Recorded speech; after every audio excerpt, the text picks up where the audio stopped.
नमस्कार, ANB news देख रहे हैं आप और मैं हूं आपके साथ मुस्कान। स्वागत है आप सभी का अपने उत्तराखंड में। तो उत्तराखंड की तमाम अहम खबरों का रुख करेंगे विस्तार के साथ। 75वें आजादी के महोत्सव को बीजेपी हर घर तिरंगा अभियान के रूप में मना रही है और इसी कड़ी में उत्तराखंड में भी तैयारियां लगभग पूरी हो चुकी हैं। ऐसे में सीएम पुष्कर सिंह धामी ने कहा कि आजादी के 75 साल धूमधाम से मनाए जाएंगे और इसी के साथ ही उन्होंने पहाड़ों में आई आपदा पर भी अपनी प्रतिक्रिया दी। हमारे देश के यशस्वी प्रधानमंत्री मोदी जी के नेतृत्व में आज़ादी का अमृत महोत्सव पूरे देश के अंदर मनाया जा रहा है।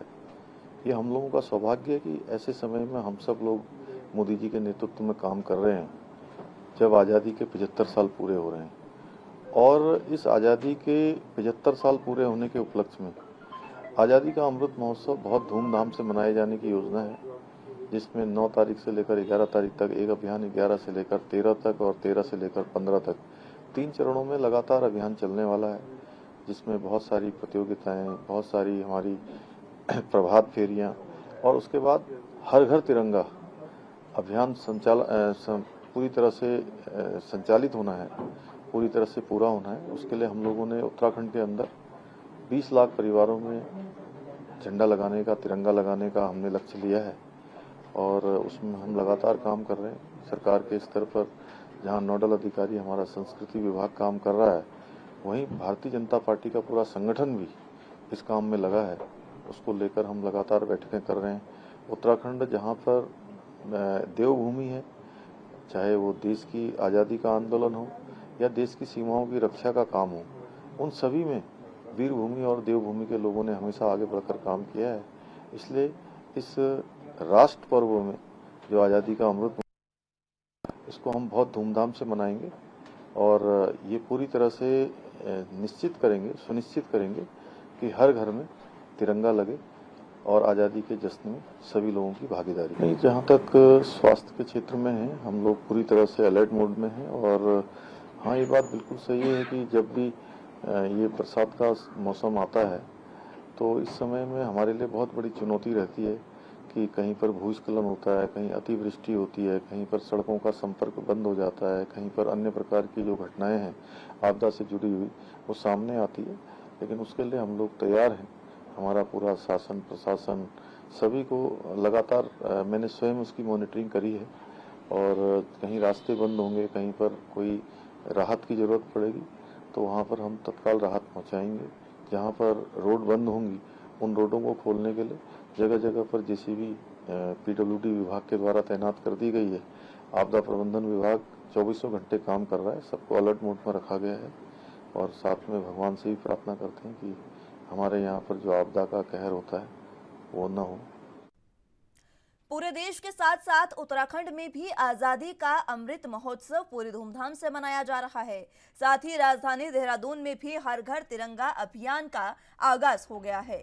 सीएम पुष्कर सिंह धामी और संबित पात्रा ने इस अभियान की शुरुआत की।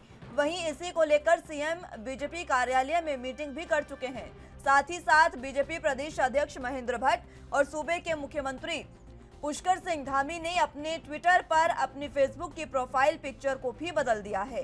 हर घर तिरंगा अभियान को लेकर बीजेपी प्रवक्ता विपिन कैंथोला ने कहा कि तिरंगा हमारा राष्ट्रीय ध्वज है। हमारी जो आने वाली पीढ़ी है किस प्रकार से अपने देश से जुड़े हैं और वो आजादी के महत्व को जान सके, इसको लेकर भारतीय जनता पार्टी ने हर घर तिरंगा यात्रा की शुरुआत की है, जिसके चलते 13 से 15 अगस्त तक हर घर में तिरंगा फहराया जाएगा। उन्होंने अपील करते हुए कहा कि जो लोग सोशल साइट्स का इस्तेमाल करते हैं वो लोग अपनी डीपी में तिरंगा जरूर लगाएं।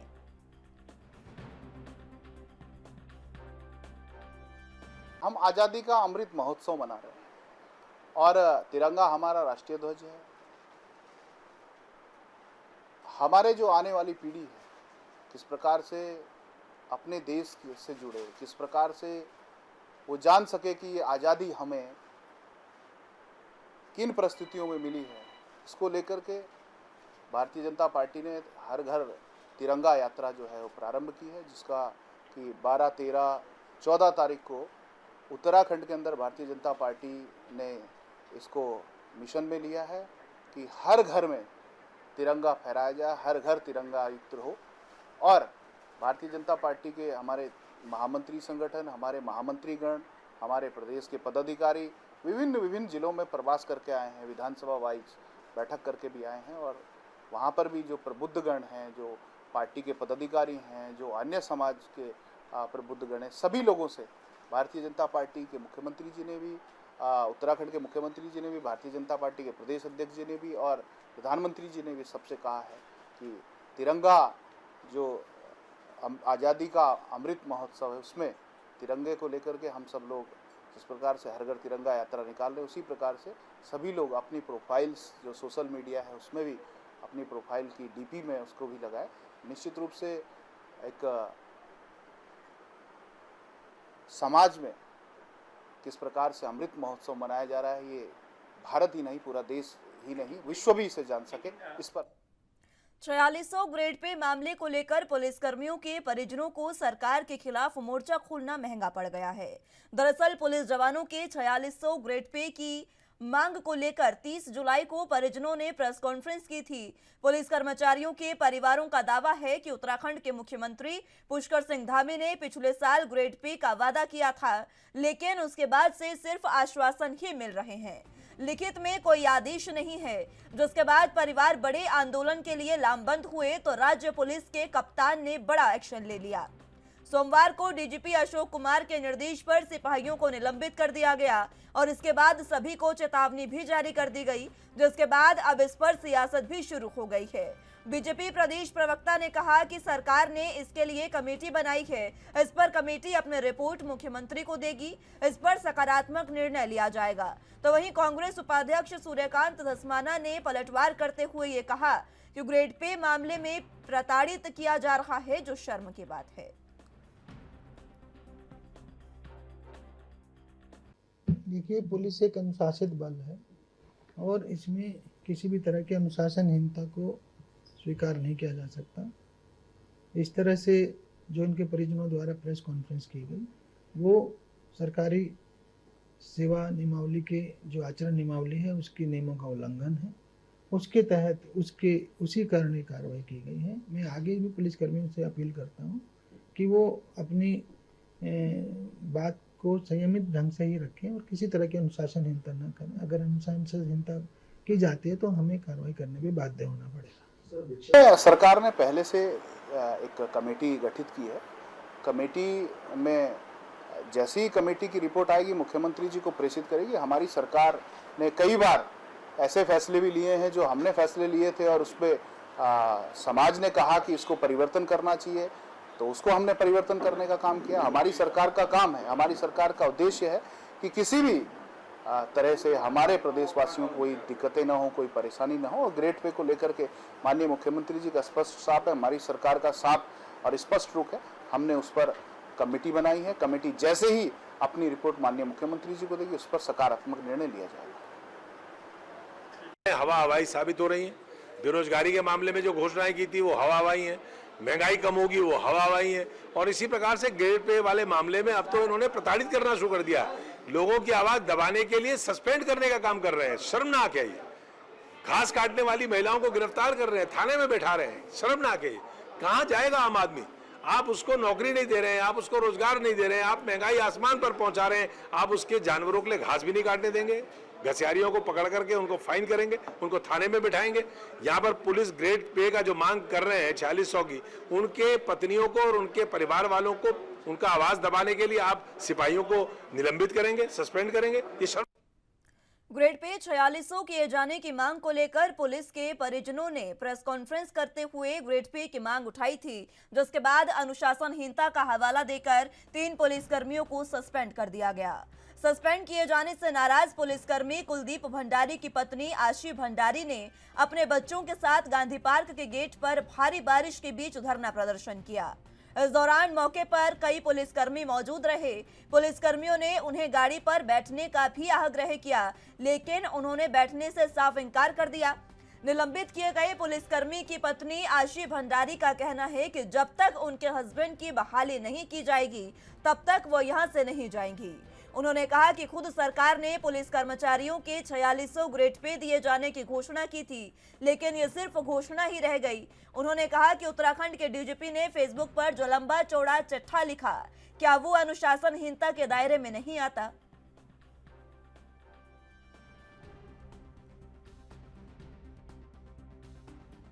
इसकी उसी के बाद एकदम निलंबन हो गया लगभग 3 लोगों का। किस तरह से आप लोगों का फिर होता है?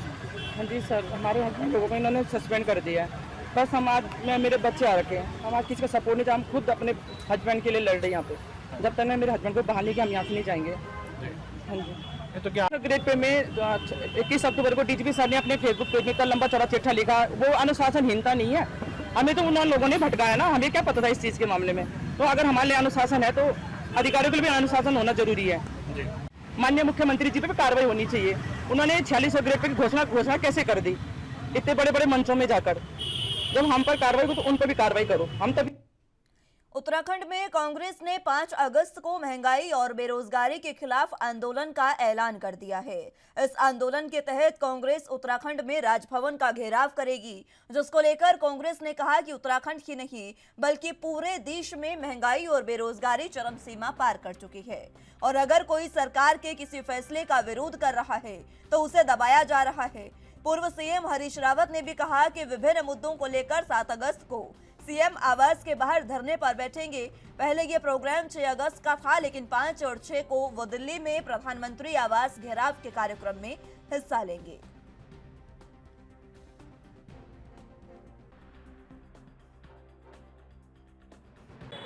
ये हमारा नैतिक दायित्व है कि हम इसके खिलाफ सदन में लड़ रहे हैं, सड़क पे भी हमारी लड़ाई तेज हो।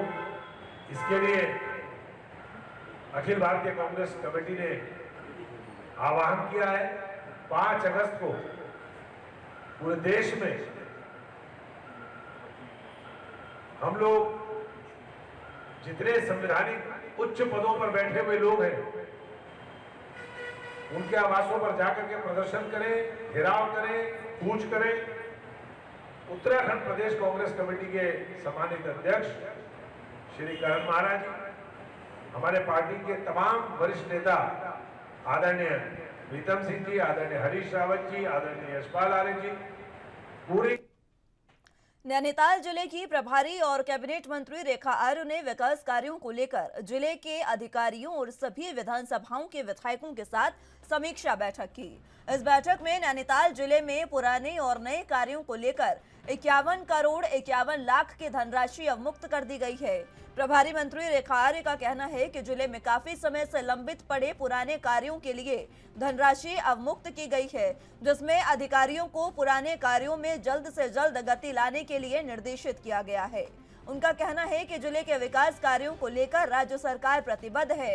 नए विकास कार्यों को लेकर भी उन्होंने अधिकारियों से उसी को प्राथमिकता देने को कहा है जो जनमानस में सार्वजनिक तौर पर जुड़े हों।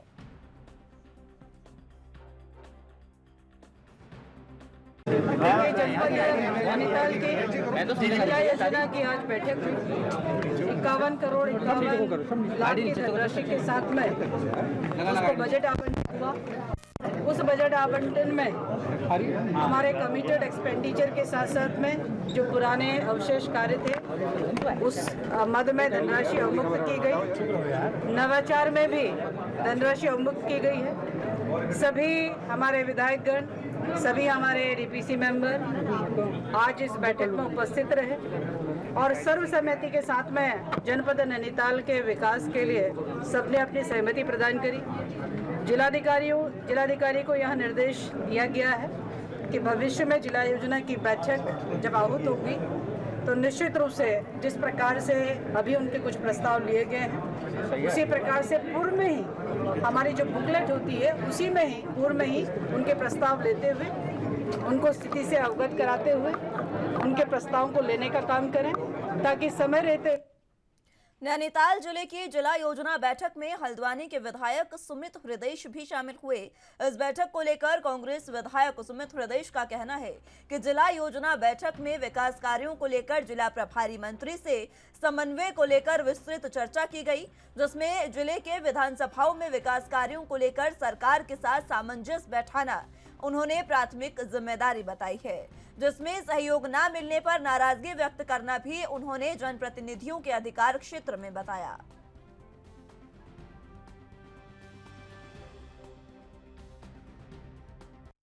जो बजट आवंटित 55 करोड़ का हो पाया है उससे सारी समस्याएं नैनीताल जिले की पूर्ण हो जाए संभव नहीं है, लेकिन विस्तार पूर्वक माननीय मंत्री जी ने सबकी बात सुनी और पारदर्शी तरीके से मीडिया भी मौजूद रहा। आप सबके सामने सारी गतिविधि हुई। थोड़ा जो डीपीसी के सदस्य हैं और अन्य जो सदस्यगण हैं उन्होंने अपनी नाराजगी जताई कि अधिकारीगण पहले कुछ जानकारी नहीं देते या किस प्रकार से प्रस्ताव पेश करने हैं, इस पर उनको जानकारी का अभाव है। तो इन सब चीज़ों में भी जनप्रतिनिधि जितने विधायकगण थे उन्होंने भी आवाज़ उनके साथ एक सम्मुख रखकर वहाँ पे रखी। माननीय मंत्री जी ने कुछ जो समस्याएं थी उनके निराकरण हेतु निर्देश शासनिक अधिकारी को दिए। और देखिए, समन्वय बैठाना हमारा पहला कर्तव्य है सरकार के साथ कि कार्य हो सके जनहित के, लेकिन जब हमें लगेगा कि जनहित के कार्यों में कोई अवरोध पैदा हो रहा है तो विरोध करना और सरकार को जगाना भी हमारा दायित्व है। नैनीताल जनपद रेवेन्यू कलेक्टिंग डिस्ट्रिक्ट है उत्तराखंड का बड़ा महत्वपूर्ण।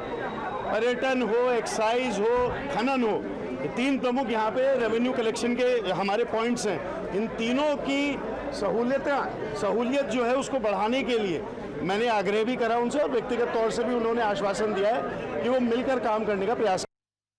महाराष्ट्र में अपनी हिंदुवादी छवि का ग्राफ घटा देखकर अब देश में हिंदुवादी छवि को बढ़ाने के प्रयास में शिवसेना जुट गई है। इसी कड़ी में शिवसेना ने अब उत्तराखंड का रुख कर लिया है, जहां आज उधम सिंह नगर में शिवसेना के कार्यकर्ताओं ने स्थायी जनता के साथ मिलकर 50 किलोमीटर की पैदल ध्वज यात्रा का आयोजन किया, जिसमें सैकड़ों की संख्या में लोगों ने भाग लिया। आपको बता दें कि उधम सिंह नगर के बाजपुर में लगातार 5वीं बार पैदल ध्वज यात्रा का आयोजन किया गया है, जहां बाजपुर के बालाजी घाटा हनुमान मंदिर से पैदल यात्रा शुरू की गई और क्षेत्र के सबसे प्रसिद्ध छोई हनुमान धाम जाकर ध्वजों की मंदिर में अर्पण किया गया है।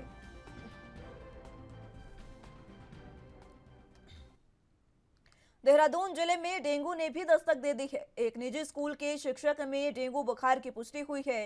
साथ ही कोरोना संक्रमण के बढ़ते मामलों के बीच डेंगू बुखार की दस्तक ने स्वास्थ्य विभाग की चिंता बढ़ा दी है, जिसके चलते उत्तराखंड में स्वास्थ्य विभाग के लिए दोहरी चुनौती सामने आ चुकी है। इसके अलावा स्वास्थ्य महकमे ने डेंगू को लेकर जागरूकता अभियान में तेजी लाने की बात कही है। तो वहीं दून मेडिकल कॉलेज के चिकित्सा अधीक्षक डॉक्टर केसी पंत ने कहा कि लोगों को एहतियात बरतनी चाहिए, पानी का जमाव न होने दें। अगर किसी को बुखार के लक्षण हैं तो तुरंत अपनी जांच करवाएं। दून अस्पताल में 20 बेड का एक वार्ड बना दिया गया है। साथ ही एक नोडल ऑफिसर के रूप में एक डॉक्टर को भी नियुक्त कर दिया है। आपको बता दें कि राजधानी देहरादून में हर साल बड़े पैमाने पर डेंगू की बीमारी फैलती है। इससे कई लोगों की जान चली जाती है, जिसको लेकर सियासत भी होती है।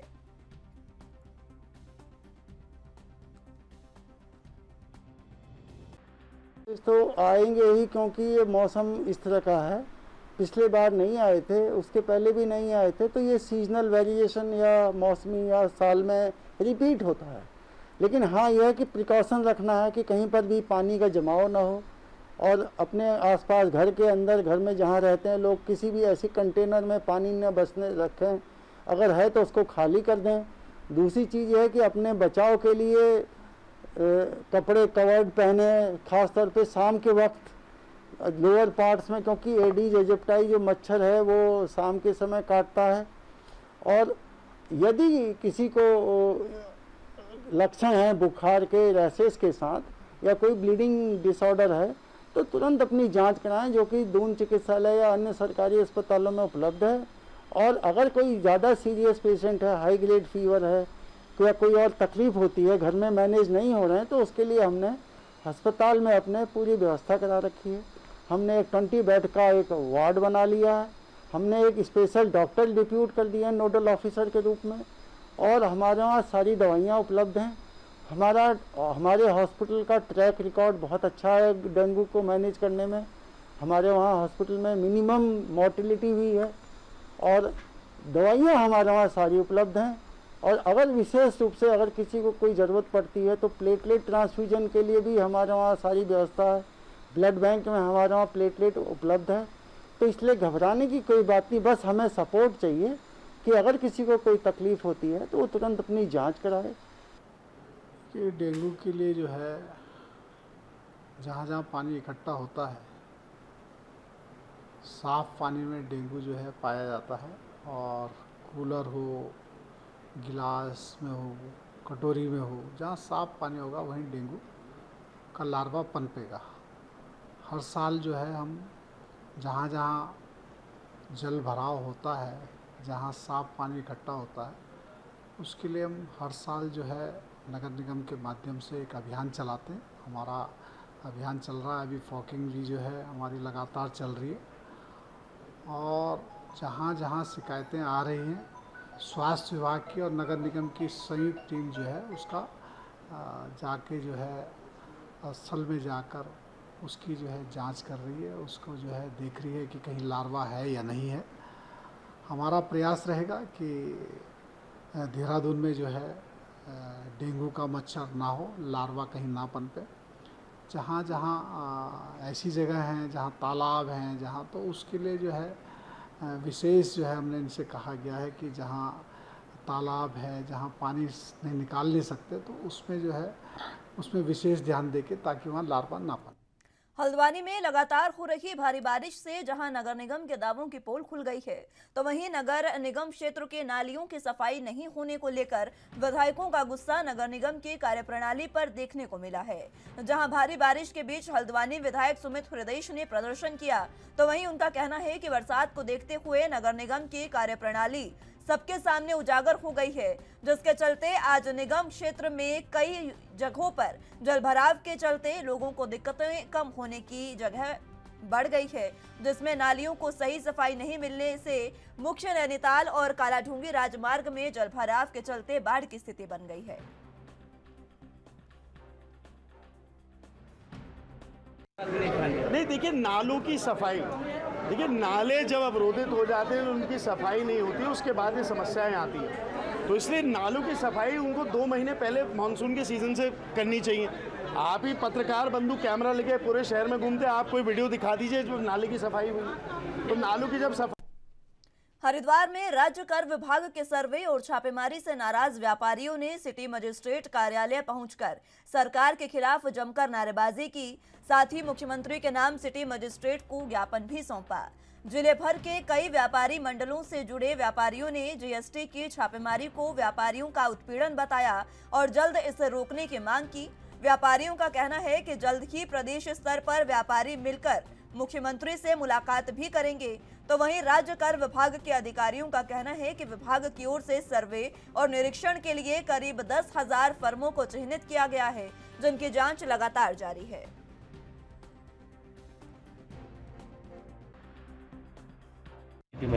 आज प्रांतीय उद्योग व्यापार प्रतिनिधि मंडल के आह्वान पर जो जीएसटी का सर्वे और छापे का काम चल रहा है, इसके विरोध में आज हम पूरे हरिद्वार जिले के लोग आज माननीय सिटी मजिस्ट्रेट साहब के पास आए थे और माननीय मुख्यमंत्री जी को ज्ञापन दे रहे हैं, ये जीएसटी के छापे और सर्वे बंद किए जाएं और व्यापारी हमेशा उत्तराखंड के विकास में आपके साथ रहा और आगे भी आपके साथ रहेगा। लेकिन हम जीएसटी के विरोध में हैं। हमारा जो प्रदेश नेतृत्व है वो जो अभी हम लोग 4 तारीख को देहरादून में एक मीटिंग हमने आहूत की है प्रांतीय पदाधिकारियों ने, उस मीटिंग में हम लोग और माननीय चीफ मिनिस्टर साहब से और माननीय वित्त मंत्री साहब से ये निवेदन करेंगे प्रांतीय पदाधिकारियों को साथ लेकर कि ये सर्वे और छापे का काम बंद किया जाए और ये व्यापारी हमेशा सहयोग करता हुआ आया सरकार का और आगे भी सहयोग आपको करेगा।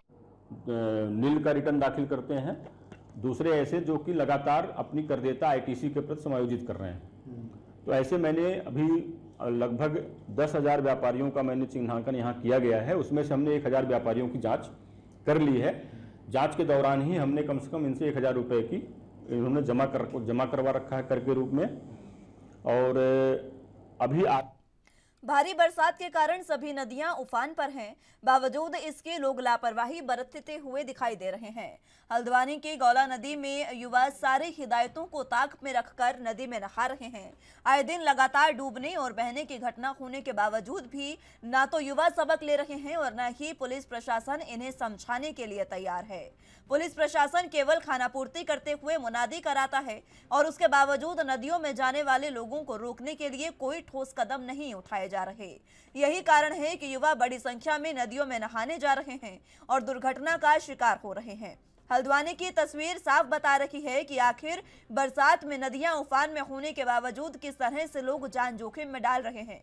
सबसे बड़ा सवाल यह है कि ऐसे में अगर कोई बड़ा हादसा हो जाए तो आखिर इसका जिम्मेदार कौन होगा, इसका जवाब किसी के पास नहीं।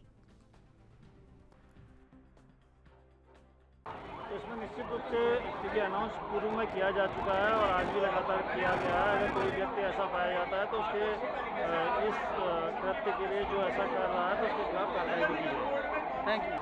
तो इसमें निश्चित रूप से स्थिति अनाउंस पूर्व में किया जा चुका है और आज भी लगातार किया गया है। अगर कोई व्यक्ति ऐसा पाया जाता है तो उसके इस कृत्य के लिए जो ऐसा कर रहा है तो भारत तिब्बत सहयोग मंच के पौड़ी जिले के समस्त प्रभारियों ने आज से संकल्प अभियान की शुरुआत की है, जिसमें मंच के सभी सदस्यों ने कोटद्वार के घराट स्थित शिव मंदिर में शिवलिंग पर जल चढ़ाकर हिंदुओं के आराध्य देव कैलाश मानसरोवर को चीन के कब्जे से छुड़ाने का संकल्प लिया। गौर हो कि भारत तिब्बत सहयोग मंच हिंदुओं के पवित्र स्थल कैलाश मानसरोवर को चीनी कब्जे से छुड़ाने का प्रयास लगातार करता आ रहा है।